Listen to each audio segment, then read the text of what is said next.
স্মরণ সভা ও দোয়া মাহফিলের আজকের অনুষ্ঠানের সভাপতি সিনিয়র সাংবাদিক আব্দুল লতিফ ভাই, রাজা ভাইয়ের সহধর্মিনী আমার বোন, খালাতো বোন লুৎফুন্নাসা লিলি এবং সামনে উপবিষ্ট ঠাকুরগাঁয়ের সংবাদকর্মী। রাজা ভাই ঠাকুরগাঁয়ের একজন সিনিয়র সাংবাদিক ছিলেন। রাজা ভাই একজন সিনিয়র রাজনীতিক ছিলেন। রাজা ভাই একজন স্পষ্ট ভাষী মানুষ ছিলেন। রাজা ভাই যারা ভালো কাজ করতেন, রাজা ভাই তাদের প্রশংসা করতে জানতেন, প্রশংসা করতেন। যারা দৃষ্টিকটু কাজ অথবা তার দৃষ্টিতে ভালো কাজ নয়, এসব কাজগুলিতে রাজা ভাই প্রতিবাদ করতেন। আমরা রাজা ভাইকে দেখেছি প্রশাসন থেকে শুরু করে মন্ত্রী এমপিদের সামনে উনি কখনো কারো অন্যায়ের কাছে মাথা নত করেননি। শোকসভা এবং দোয়া মাহফিলে রাজা ভাইয়ের আত্মার প্রতি শান্তি কামনা করে আমি আমার বক্তব্য শেষ করছি।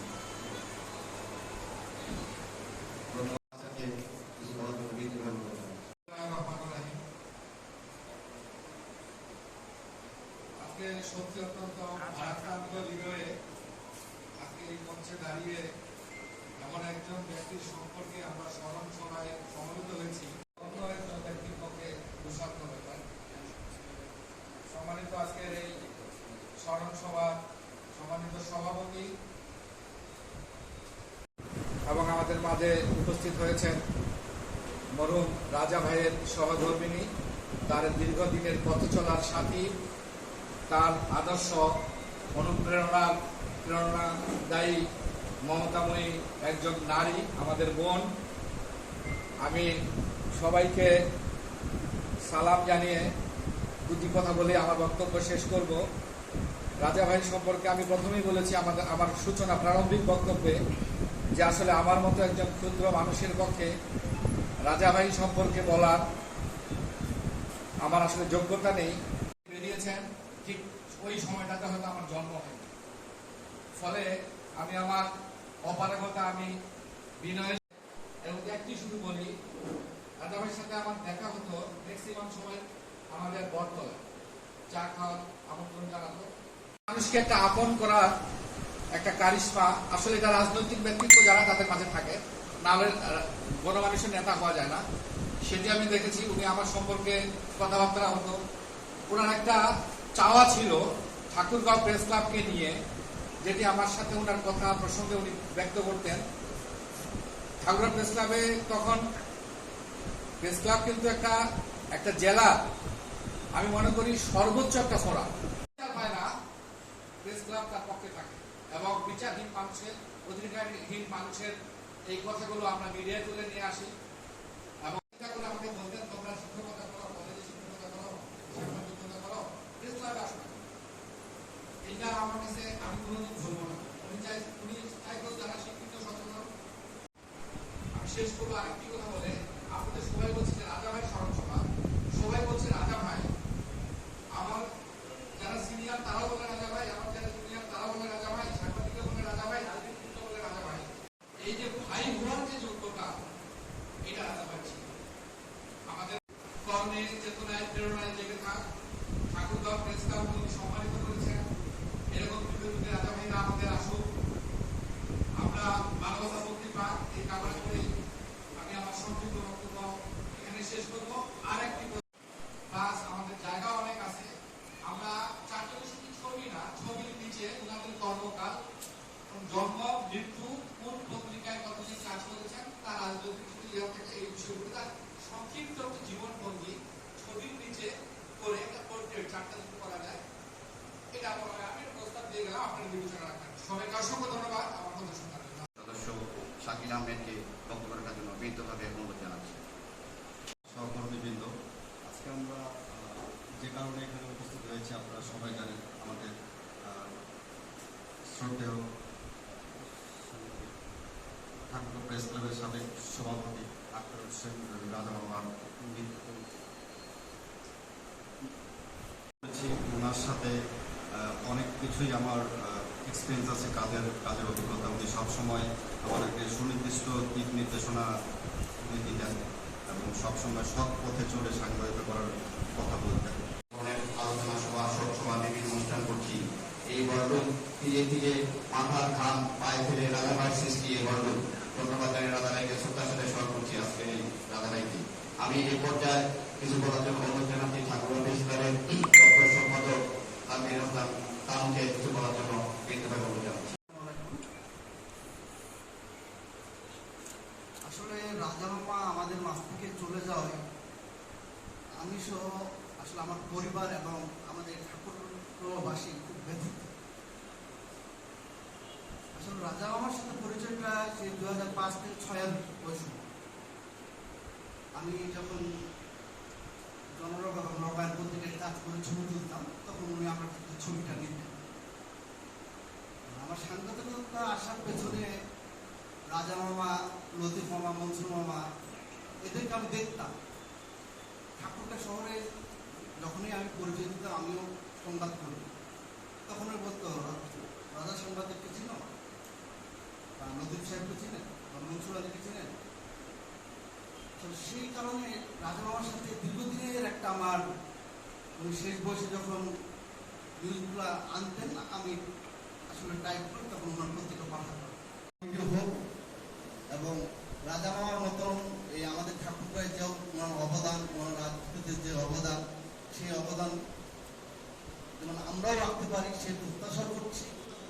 হতে চাই, রাজাভাইয়ের মতো হতে চাই, এটা আমার স্বপ্ন। এই পর্যায়ে আমি আবার বলছি, আমি জ্যেষ্ঠতা অনুসারে তাকে না করার জন্য আন্তরিকভাবে দুঃখ প্রকাশ করছি। এই পর্যায়ে কিছু বলার জন্য অনুরোধ জানাচ্ছি সম্মানিত সাংবাদিক কামরুল হাসানকে কিছু বলার জন্য বিনীতভাবে অনুরোধ জানাচ্ছি। আজ আমরা দাঁড়াতাম ব্যথিত। রাজাভাই স্মৃতিচারণ করার মতো খুব বেশি বয়স আমার ভাই, তবে ওনার যে দুরাবেদি ছিল সেই দুরাবেদি নিয়ে একটু স্মৃতিচারণ করা যায়।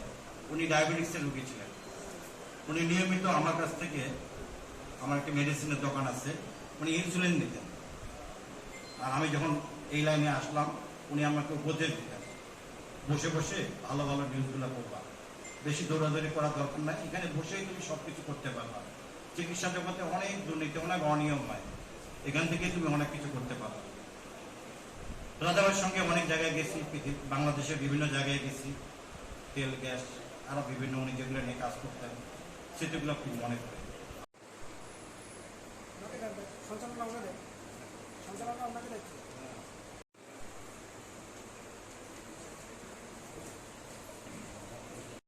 ওই বেগুন বাড়ির সরকার পাড়া বলে একটা জায়গা আছে, ওখানে আখ চাষিদের উপর পুলিশি নির্যাতন হচ্ছিল রাত্রেবেলা।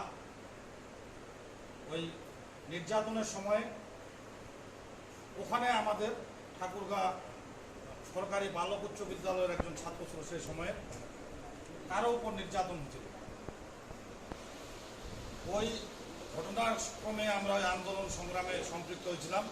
ওখান থেকে রাজাভাইয়ের সাথে ব্যক্তিগতভাবে সম্পর্ক। পরবর্তীতে রাজাভাইয়ের সাথে রাজনীতির মাঠে পানি উন্নয়ন বোর্ড যখন গ্রামীণ ব্যাংকের নিকট হস্তান্তর হয়েছিল, সেই পানি উন্নয়ন বোর্ড গ্রামীণ ব্যাংকের বিরুদ্ধে একটা বিশাল আমরা মুভমেন্ট দাঁড় করাইছিলাম। ওই মুভমেন্টটা হয়েছিল রাজাভাইয়ের নেতৃত্বে। সেই সময়ে রাজাভাইয়ের উল্লেখযোগ্য ভূমিকা ছিল। গিয়ে ওখানে 4 জন মার্ডার হয়েছিল। সেই হত্যা মামলা থেকে আমাদেরকে রক্ষা করার জন্য রাজাভাই অগ্রণী ভূমিকা নিয়েছিলেন। এবং তখন আমরা পলিটিক্স করি ডাইরেক্ট, রাজাভাই রাজনীতির সাথে সাংবাদিকতা করেন। অনেককে উনি রক্ষা করতে পেরেছিলেন, আমাকে রক্ষা করেছিলেন। অনেকে পারেন নাই। রাজা ভাইয়ের আমরা ভূমিকা দেখেছি, গোলাম আজমের নাগরিকত্ব দেওয়ার পরে গোলাম আজমকে ঢুকতে দেব না। সেই সময় একটা মার্ডার হয়েছিল, সাহাবুল শহীদুল হত্যা। ওই হত্যা মামলার সময় মামলাটা মিটানোর জন্য রাজা ভাই উল্লেখযোগ্য ভূমিকা রেখেছিলেন। আসলে তার সম্পর্কে বলে শেষ করা যাবে না। রাজা ভাই ছাত্র জীবনে ছাত্র ইউনিয়ন করতেন, পরবর্তীতে তিনি কমিউনিস্ট পার্টি করতেন। ওনার সঙ্গে পরিচয়ের অনেক পরে আমি সাংবাদিকতায় আসছি। উনি তখন থেকেই রাজা সাংবাদিক। আসলে সাংবাদিকতায় রাজা ভাই ছিল ঠাকুরগাঁয়ের দিকপাল। আমরা যে মানুষটিকে নিয়ে কথা বলছি, এবং ওনারা কিন্তু নিজেরা স্বপ্ন যেমন দেখিয়েছিলেন এবং ওনারা স্বপ্ন দেখাতে পেরেছেন, এবং তাদেরকে স্মরণ করি। কিন্তু আমরা তারা যে এই সাংবাদিকতার ক্ষেত্রে, এবং আমরা যদি ওনার কথা বলি, আমার সুযোগ হয়েছে তার সাথে ওনার সাথে মিশার, এবং অনেকভাবে আমি সেই যদি বলা যায় 2001 সাল থেকে ওনার সাথে আমি কন্টিনিউ এক সময়, তখন সেটা শুধু ওনার সাথে না, এক সময় যারা এই যে লতিফ ভাই থেকে শুরু করে যারা ছিলেন এবং যারা সবাই মজুর ভাই থেকে শুরু করে সবার সাথে আমার খুব একটা, তখন আমি চাকরি করেছিলাম ঠাকুরগাঁও এনজিও সেলে। তখন কিন্তু রেগুলার আমার ওখানে সবাই যেত, এক সময় সবাই এক কথায় যারা ছিলেন সবাই যেতেন আমার ওখানে, এবং আমি রেগুলার সবসময় আমি তখন প্রেস ক্লাবও নিয়মিত এখানে যাতায়াত করতাম। এবং বিভিন্ন যে যখন যে নির্বাচনগুলো হয়েছিল প্রেস ক্লাবে, তখন সেই নির্বাচনগুলোতে আমার আমি যদিও নির্বাচনের সাথে কোনো ইয়ে ছিল না, কিন্তু আমি সেখানে সম্পৃক্ততা ছিলাম বিভিন্নভাবে। এবং রাজা মামা আমাকে নিজে অনেক সময় ওই নির্বাচনের সময় আমাকে সাথে নিয়ে ঘুরেছেন। আমার তো তখন আমার মোটরসাইকেলে করে আমি তখন ওনাকে বিভিন্ন জায়গায় নিয়ে গিয়েছিলাম, এবং অনেক সংবাদকর্মীর বাসা পর্যন্ত গিয়েছিলাম আমি তখন। এবং উনি লাস্টে যখন অসুস্থ ছিলেন, ঢাকায় যখন অসুস্থ ছিলেন, তখন কিন্তু উনি নিয়মিত ফোন দিতেন আমাকে, এবং আমাকে ফোন দিয়ে বলতেন যে কি অবস্থা, কি খবর। এবং উনার সাথে আরেকটা সম্পর্ক ছিল আমার, আসলে আমিও বাম রাজনীতি করি, আমিও সেই ছাত্র ইউনিয়ন করতাম, এবং এখনো এই কমিউনিস্ট পার্টির সাথে জড়িত রয়েছি। সেদিক থেকে ওনার সাথে আমার একটা সম্পর্ক ছিল, এবং পারিবারিক সম্পর্ক ছিল। এবং মাঝে মধ্যে উনি যখন সুস্থ হয়ে ঠাকুরগাঁয়ে আসলেন, তখনও ওনার বাসায় যেতাম, ওনার সাথে কথা বলতো, আমরা অনেকে যেতাম, আমাদেরকে বলতো উনি অনেক উৎসাহ দিত আমার কাছে। আমার একটা বিষয় মনে আছে এখনো, সেটা বলতে যতদূর সম্ভব 2005 সালের ঘটনা। তখন মনে হয় যত সময় ইসলামী নির্বাচন চলতেছিল, সেই নির্বাচনে উনি সভাপতি কি সেক্রেটারি ক্যান্ডিডেট ছিল। তখন রফিকুল ভাই মারা গেছেন, উনিও তখন উনার বাসায় গিয়েছিলাম, আমাকে নিয়ে গিয়েছিল। তখন উনার বাসায় বসে কথা বলতেছিলাম আমরা। তখন মনে হয় তাদের মধ্যে একটা ইয়ে ছিল যে মনে হয় এরকম একটা কথা হয়েছিল যে তুমি এবার বসে যাও, আমি এবার নির্বাচন করব। করা যাবে না। তবে রাজা সাংবাদিক বলতে আমরা যেটা বুঝতাম যে ঢাকা চুলের একজন মানুষ কোনো একটা বিষয় নিয়ে চৌরাস্তায় প্রতিবাদ করছে, এইটাই তার ব্রান্ড। আসলে এইটাই তার ব্রান্ড। এবং ঠাকুরগাঁও সাংবাদিকতায় যদি আমরা ব্র্যান্ড নেম বলি, তাহলে এক নামে বলবে কি রাজা সাংবাদিক। এই যে ব্র্যান্ডটা, এটা অর্জন করার বিষয়, এটা তো সহজ নয়। এই যে দীর্ঘ জীবন ধরে উনি যে লড়াইটা করেছেন, দীর্ঘ জীবন ধরে উনি যে কাজগুলো করেছেন, এই কাজের মাধ্যমেই উনি ওনার এই নামটা পেয়েছেন যে রাজা সাথে সাংবাদিক। এটা মুছে যাওয়ার মতো নয়। আর আমি রাজা চাচাকে নিয়মিত পেতাম, এবং তাদের সাথে আমার অনেক কথা হয়েছিল। যেহেতু আমি ইংরেজিতে নিউজ করি, আমি মনে করতাম যে উনি বোধহয় আমার নিউজ পড়ে না কিংবা দেখেন, আপনি ফলো করেন না। তো একদিন বলে যে ভাগ্যিস, আস্তে আস্তে বলছে রাজা চাচা যে ভাগ্যিস তুমি ইংরেজিতে লেখো, হ্যাঁ, নাহলে এই ইংরেজি নিয়ে কেউ ঘাটে না দেখে তোমাকে কেউ কিছু বলে না। তা আমি বললাম যে চাচা আপনি কি দেখলেন? বলে না, আমি তোমার নিউজ দেখছি, নিউজ পড়ছি। যাকে এটা আমার জন্য অর্জন। উনি যে কথাটা বলছে এটা আমি মনে রেখেছি। এবং উনি একদিন হঠাৎ করেই একটা প্রসঙ্গে বলতে বললো যেরকম একটা কথা বলি, মেরাদুল স্যারও ছিল, উনিও ছিলেন অফিসে বসা, যে দেখো প্রেস ক্লাবের অধিকাংশই বিক্রি হওয়া মাল। হয়েছিল, আমি তার সাথে 4 বছর সেক্রেটারি দায়িত্ব পালন করেছি। কখনো জেলা প্রশাসক কার্যালয়ে মিটিং এ যায় স্যার বলেননি, কখনো এসপি কে স্যার বলেননি, কখনো এমপি কে স্যার বলেননি, কৈফিয়ত নিয়েছেন। জেলা প্রশাসক মহোদয়, এসপি মহোদয়, এমপি মহোদয়, আপনি এটা জানান কেন করেছেন, কৈফিয়ত নিয়েছি। সেরকমটি আশা করব পরবর্তী প্রজন্ম যারা আমরা প্রেস ক্লাবের দায়িত্ব পালন করব, রাধাভাই সেই ঘনিষ্ঠ ভূমিকায় যেন আমরা রাখতে পারি। এই পর্যায়ে দীর্ঘদিন রাধাভাইয়ের সাথে টিভিতে এবং পত্রিকায় কাজ করার সবচেয়ে বেশি সুযোগটা সৃষ্টি হয়েছে সেরকম একজন ব্যক্তি, সেরকম একজন সংবাদকর্মী ফিরোজ আমিন সরকার। তাকে কিছু বলার জন্য বিনীতভাবে অনুরোধ জানাচ্ছি। হয়েছেন পরবর্তীতে রাজা ভাই, যিনি সাংবাদিকতা জগতের রাজা, যিনি মেহনতি গরিব মানুষের রাজা, যিনি নির্যাতিত নিপীড়িত মানুষের রাজা। কোথায় তার পদচারণা নেই? প্রত্যেকটি সেক্টরে রয়েছে তার পদচারণা, যা আমি সংক্ষিপ্ত সময়ে বলে শেষ করতে পারবো না। আমি যখন 2001 সালে সাংবাদিকতা শুরু করি, আজকের অনুষ্ঠানে আজকের শোকসভার সম্মানিত সভাপতি, ঠাকুরগাঁও প্রেস ক্লাবের সভাপতি মনসুর আলীর হাত ধরে যখন আমি লেখালেখি কাজ শুরু করি, এরপর যখন আমি 2004 সালে এসে এটিএন বাংলায় যোগদান করি, সেই সময় মনসুর ভাই আমাকে বলেছিলেন, টেলিভিশনে সাংবাদিকতা করা এত সহজ নয়, তুমি শরণাপন্ন হও রাজা ভাই। এই পথ দেখে আমি তার কাছে আমি যাই, যিনি আমাকে পথ দেখিয়েছেন টেলিভিশনে সাংবাদিকতা করার, যিনি আমাকে পথ দেখিয়েছেন বস্তুনিষ্ঠ সংবাদ করার। আমি তার গুণের কথা বলে শেষ করতে পারবো না এই অল্প সময়ে। আক্তার হোসেন রাজা, তিনি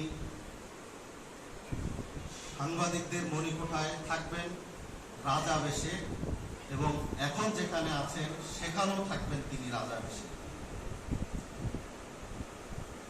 তিনি যখন বিছানায় শুয়ে কাতরাচ্ছিলেন, আমাকে ফোন করেছিলেন, শুধু একবার নয়, প্রতি সপ্তাহে তিনি ফোন করেছিলেন, বলেছিলেন কি করছো, ঠাকুরগাঁয়ের কি খবর, তুমি অমুক সেক্টরে যাও, অমুক সেক্টরে যাও, ধীরেনের ওখানে গিয়ে সেই নিউজটি পাঠিয়ে দাও, আমি আগামীকাল সংবাদে দেখব তুমি কি করেছো।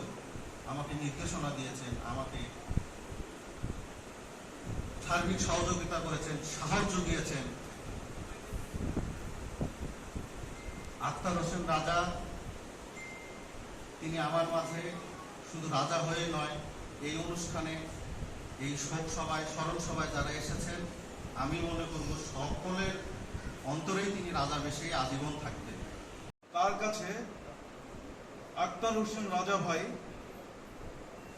তার সামনে দাঁড়ালে 2 মিনিট হলেও তিনি দাঁড়িয়ে জিজ্ঞেস করবেন কেমন আছো, কি করছো তুমি, যতদিন পরে দেখাবো।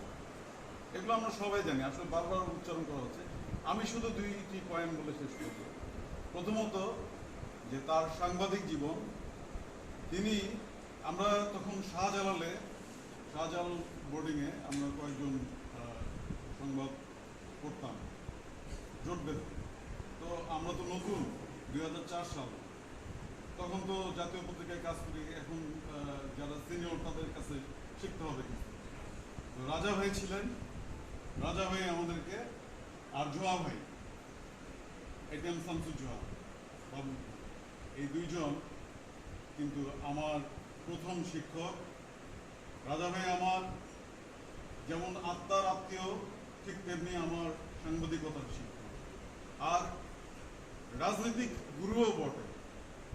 কারণ আমি বাম আন্দোলনের বিশ্বাসী, বাম চেতনার রাজনীতি করি, আর সারা জীবন করে যাব যতদিন বেঁচে থাকি।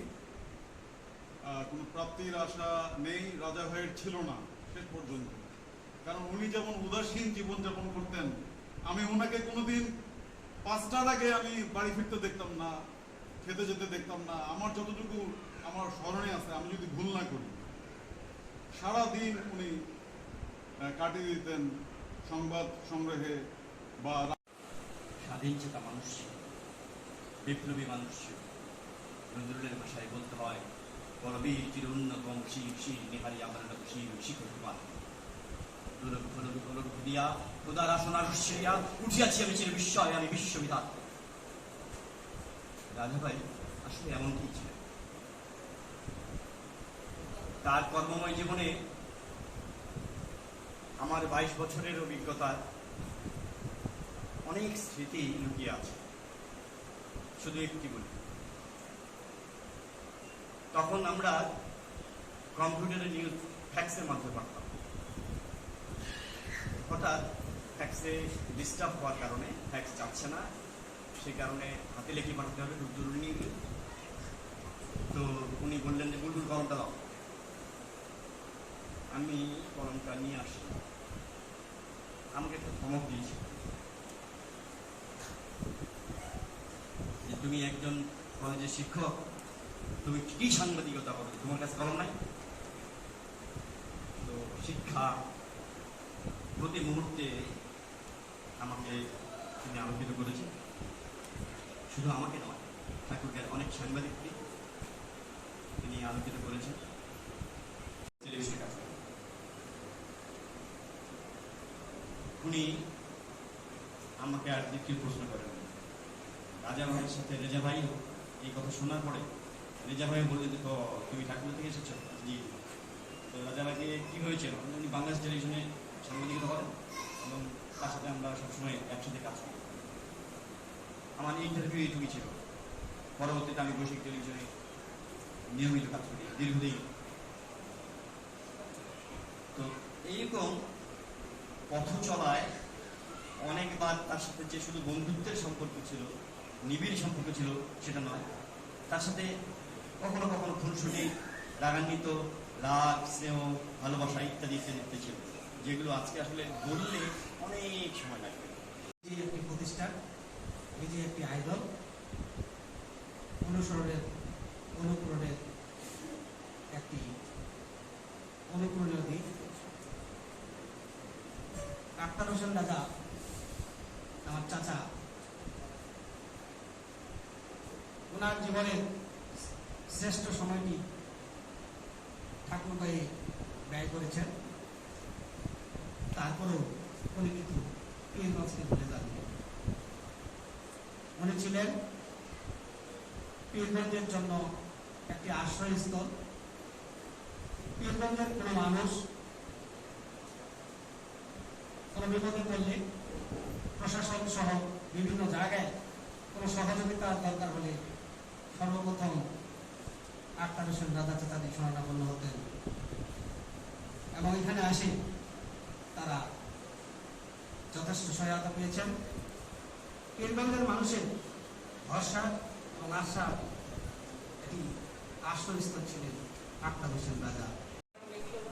আপনাদের কাছে ব্যাপকভাবে আলোচিত। রাজা ভাই আমাদের পরিবারের একজন সদস্য। আমি সেই দিকটাই শুধু একটু তুলে ধরবো খুব সংক্ষিপ্তভাবে। আপনারা জানেন, এখন যারা বয়োজ্যেষ্ঠ আছেন, আমরা খুব ছোটবেলায় আমাদের বাবাকে হারাই। আমরা তখন কেউ প্রতিষ্ঠিত হইনি। আমার বড় আপার সামনে বসে আছেন, সে তখন ইন্টারমিডিয়েটের ছাত্রী। জিলিয়াপাও একই অবস্থা। তো আমরা ঠিক দিশে হারার মতো। তারপরে আল্লাহর অশেষ মেহেরবানি, বড় দুলা ভাই আমাদের এই হালটা ধরেছিলেন। যদিও শতভাগ তার অভাব পূরণ করা সম্ভব হয় না, তবু বড় ভাইকে দেখেছি তিনি বাজার করে এনে ব্যাগটা দুভাগ করতেন। একটা ভাগ আমাদের বাড়িতে দিতে, একটা ভাগ ওনার থাকতো। তারপরে আবার একজন নতুন এসেছিলেন আমাদের রাজা ভাই। রাজা ভাইয়ের একটা গুণ ছিল, যেহেতু বাবা মারা যাওয়ার পর আমরা খুব কষ্ট করে পরিশ্রম করে লেখাপড়া করেছি, লেখাপড়া হাল আমরা কেউ ছেড়ে নিই। এবং যতটুকু আমার কাছে মনে হয় যে বাবা না থাকার পরেও আমাদের মায়ের চেষ্টায়, দুলাভাইদের চেষ্টায় আমরা আপন আপন জায়গায় প্রতিষ্ঠিত করতে পেরেছি। রাজা ভাই বাসায় গেলে মানে বিভিন্ন রকম প্রশ্ন করতেন উনি। মানে ওনার জানার ইচ্ছা ছিল যে আমি ঠিক মতো লেখাপড়া করছি কিনা। তখন আমি সেতারা বা ওনারা ছোট, ওনার দিকটা ছিল যে আমাদের লেখাপড়াগুলো ঠিক হচ্ছে কিনা, এটা উনি খুব মানে খেয়াল করতেন। তো আমাদের মতো দুর্ভাগ্য সেই রাজা ভাই একসঙ্গে চলে গেলেন।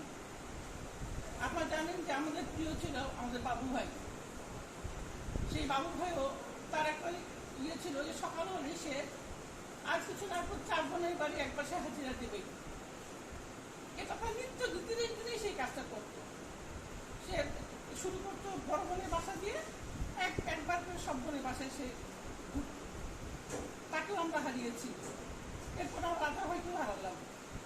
তো 16 সালে আমি দ্বিতীয়বার যখন ক্যান্সারে আক্রান্ত হই, সে সময় উনিও অসুস্থ।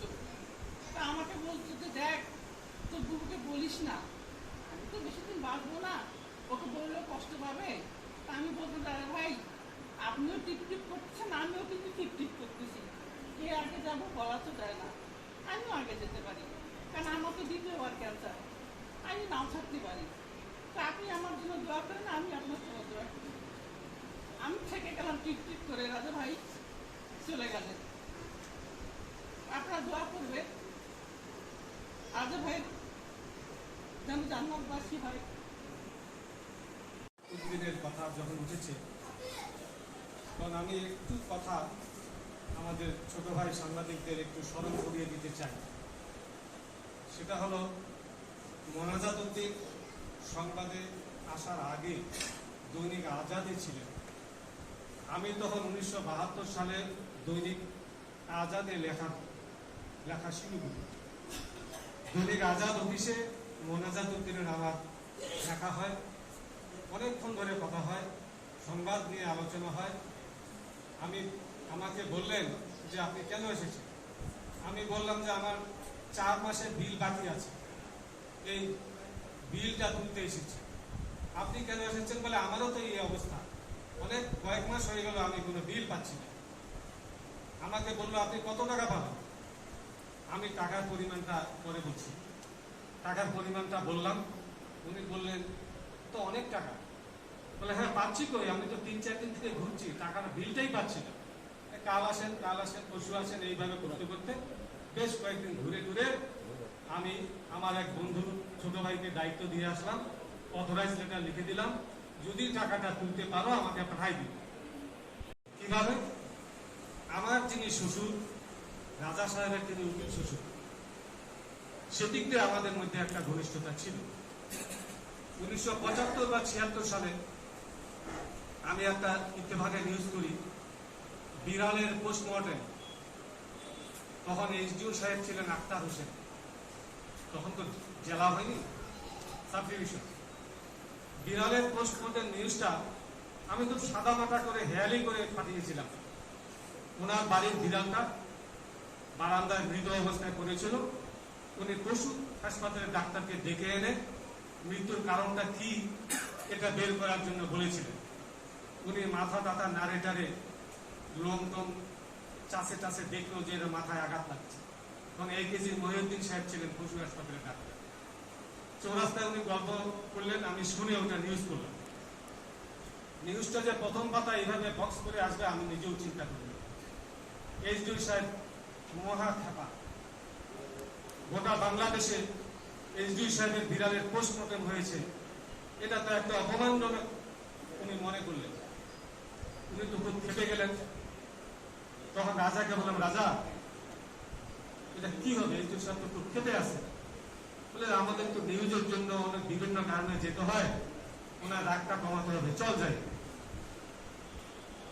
আমার সাথে সে গেল, যায় বিভিন্ন আলাপ আলোচনা করতে একসঙ্গে উনি শান্ত হলেন, আমি বেঁচে গেলাম। দ্বিতীয় ঘটনা হলো মেজর সালাম এখানে যখন ছিলেন, আমার ওয়াইফ ওই বিডিআর প্রাথমিক বিদ্যালয়ে চাকরি করে। এখানে একটা কাঠের পুল ছিল সাইড দিয়ে, এই কাঠের পুলটা দিয়ে ওই ছেলেমেয়েরা স্কুলে খুব সহজে যাতায়াত করতো, অনেকটা পথ ঘুরে যেতে হতো। ওই কাঠের ব্রিজের এক মাথা একটু ভেঙে গিয়েছিল। বিডিআররা তখন বিজিবি কি বলে ওটাকে মানে অবরোধ হবেন না, মানে কম্প্রোমাইজ করবেন না, এক সময় এটার মূল্যায়ন হবে। আর এখন থেকে যদি আপনি কম্প্রোমাইজ করতেই থাকেন তাহলে ভবিষ্যতে এটা থেকে আর বের হতে পারবেন না। আপনাকে একজন ওই কম্প্রোমাইজিং সাংবাদিক হিসাবে আপনাকে ট্রিট হবে, এই রাজার মতো আপনার এই বলিষ্ঠ একজন সাংবাদিক হিসাবে আপনাদের কন্ট্রোল করবে না। আজকে সকল সাংবাদিক বৃন্দ এবং সকল আসলে আমি মাইকে কথা বলার মতো আমার মানসিকতা নাই। আমি মাঝে মাঝে কোথাও একটু লিখি আবার হারাই ফেলি, আবার লিখি হারাই, এই করতেছি আমি ইদানিং। আমার যখন সে গাইড ছিল, আমি স্টাফিং করতাম, আমি টিচার ছিলাম, আমি শিক্ষক সমিতি করতাম, শিক্ষক সমিতির নেতা ছিলাম, আমি পৌর শিক্ষক সমিতির সেক্রেটারি ছিলাম আজীবন, ডিস্ট্রিক্ট কমিটি অ্যাসিস্ট্যান্ট সেক্রেটারি ছিলাম আমি আজীবন। তখন আমি কোথাও কোনো বক্তব্য দিতে গেলে আমি তার পিছিয়ে তাকে তো বসে পাওয়া যেত না, আমি একটা কলম আর কাগজ দিয়ে তার পিছিয়ে বাথরুম যাইলে আমি বলতাম যে আজকে এই একটা মিটিং হবে, এখানে আমাকে কিছু বলতে হবে, কী বলবো আমি, তখন কী বিষয়, তখন বিষয়টা বলতাম।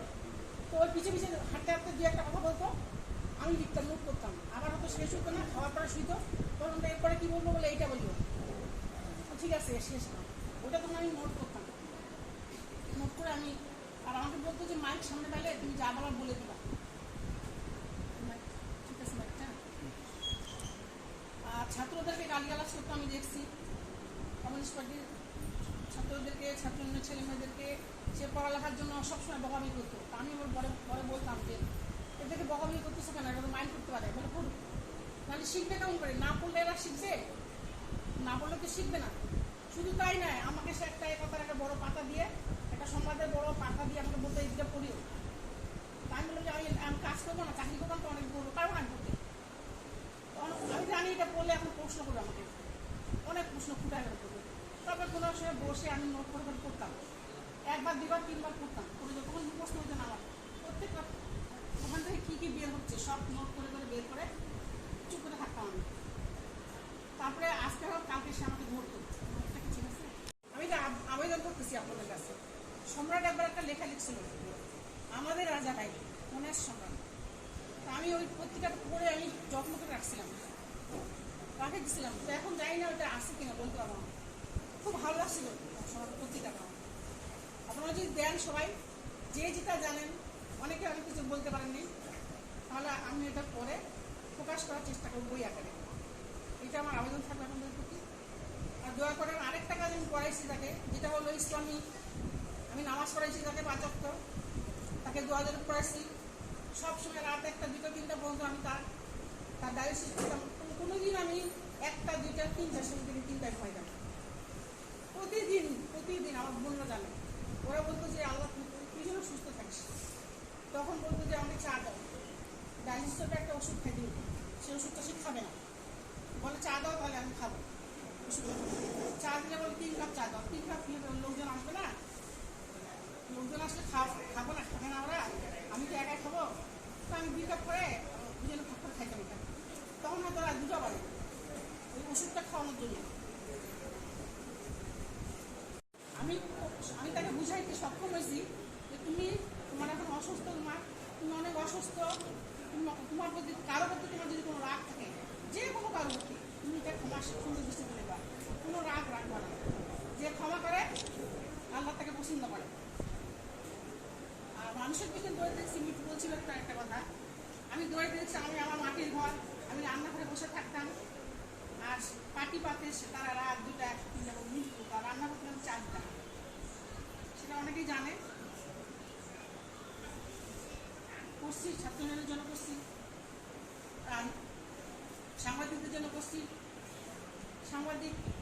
আমি অনেক সাংবাদিক, একবার সে অসুস্থ ছিল, ডায়রিয়া, নাম বলবো না আমি, একজন সাংবাদিক, সে তার পত্রিকা নিয়ে সমস্যা হয়েছে, তার ডায়রিয়া, সে ঢাকা যাচ্ছে, জানা না তুমি তো ডায়রিয়া নিয়ে, তোমার তো ডায়রিয়া বুঝি কীভাবে জানা, সে কোনো কথাই শুনুন, 5-7টা পরে 2টা ব্যাগ নিয়ে দৌড় দিয়েছে, চলে গেল ঢাকা, তার কাজের জন্য করছে কোনো সাংবাদিকের। তো তাদের আসলে তারা মনে রাখি ভালো হইতো, এখন সবাই তো সমান না। আমি চাইবো যে সকলেই সুন্দর জীবনযাপন করুক, সকলে যে কোনো কাজে সফলতা অর্জন করুক, প্রত্যেকের সংসারে সুখ শান্তি হোক,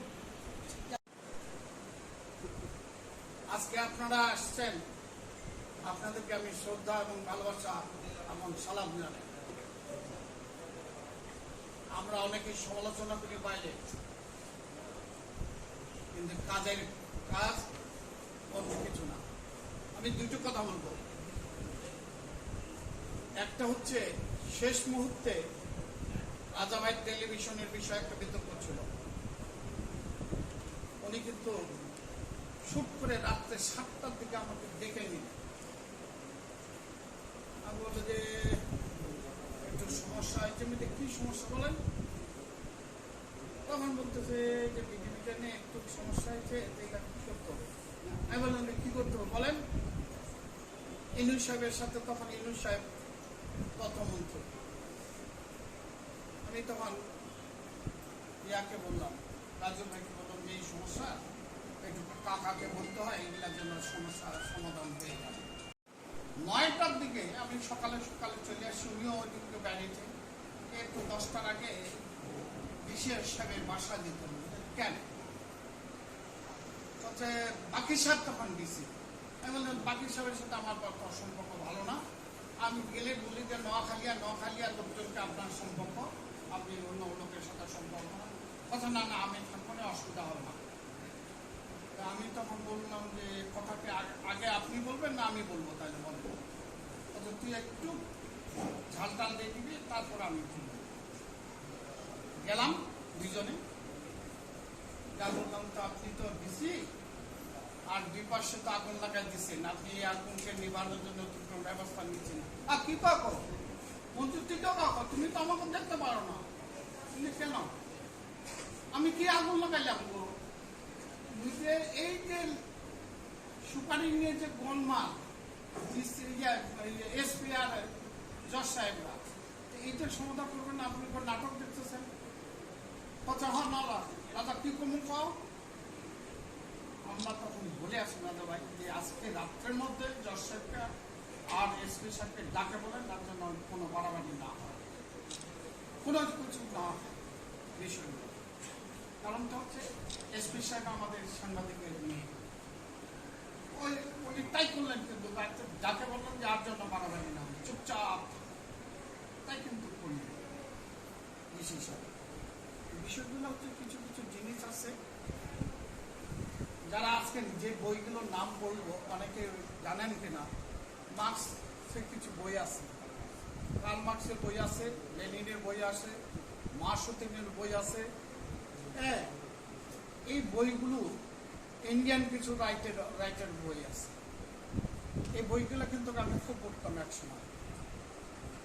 আর পত্রিকা পড়তাম ইত্তেফাক আর চিত্রালী বোধহয়। আবার ঝগড়াও হতো, আবার আসে একসাথে বসে আবার চা খাইতাম। বেশি ঝগড়া হতো আমার সাথে। আমি করতাম বৈজ্ঞানিক সমাজতন্ত্র, ও করতো সমাজতন্ত্র, এইটা নিয়ে বেশি ঝগড়া। এই বিষয়গুলোকে নিয়ে আপনারা আজকে আসছেন রাজাবাহিনী এখানে সভা। এটা আপনাদের কাছে আমার চিরদিন এই প্রেস ক্লাব কৃতজ্ঞতা থাকবে। আপনারা রাজাবাহিনী দোয়া করবেন। হ্যাঁ, ভাবির কোনো সমস্যা নেই, উনি দুই ছেলে আকাশে উঠে আছে, ওনার কোনো সমস্যা নেই, এটা মনে রাখবেন। লতি ভাইয়ের কোনো সমস্যা নেই, দুই ছেলে আকাশে উঠে আছে। সমস্যা আমাদের করার কেউ নেই। তাই আসলে ভাবি সাহেব তো একা করে গেছে, ওনার ভাইটাই আছে। সবচেয়ে একটা জিনিস আমি বলি, আনিসুর রহমান বাবুকে যেটা আপা বললেন, রাজা ভাইয়ের বাড়িতে যাবে, কাজটা করবে, বাজারটা করবে, এটা রাজা ভাই একটা বড় হাতিয়ার আছে। বেশি আর কিছু বলি না। বাবুও মারা গেছে, রাজা ভাইও মারা গেছে। আসেন আমরা সবাই রাজা ভাইয়ের জন্য দোয়া আশীর্বাদ করি, বাবুরের জন্য দোয়া আশীর্বাদ করি, রফিকুল ভাইয়ের জন্য দোয়া আশীর্বাদ করি, মামুনের জন্য করি, এনামুল ভাইয়ের জন্য করি। আজকে কিন্তু আমাদের 5 জন সাংবাদিক মারা গেছে। সবার প্রতি শ্রদ্ধা রেখে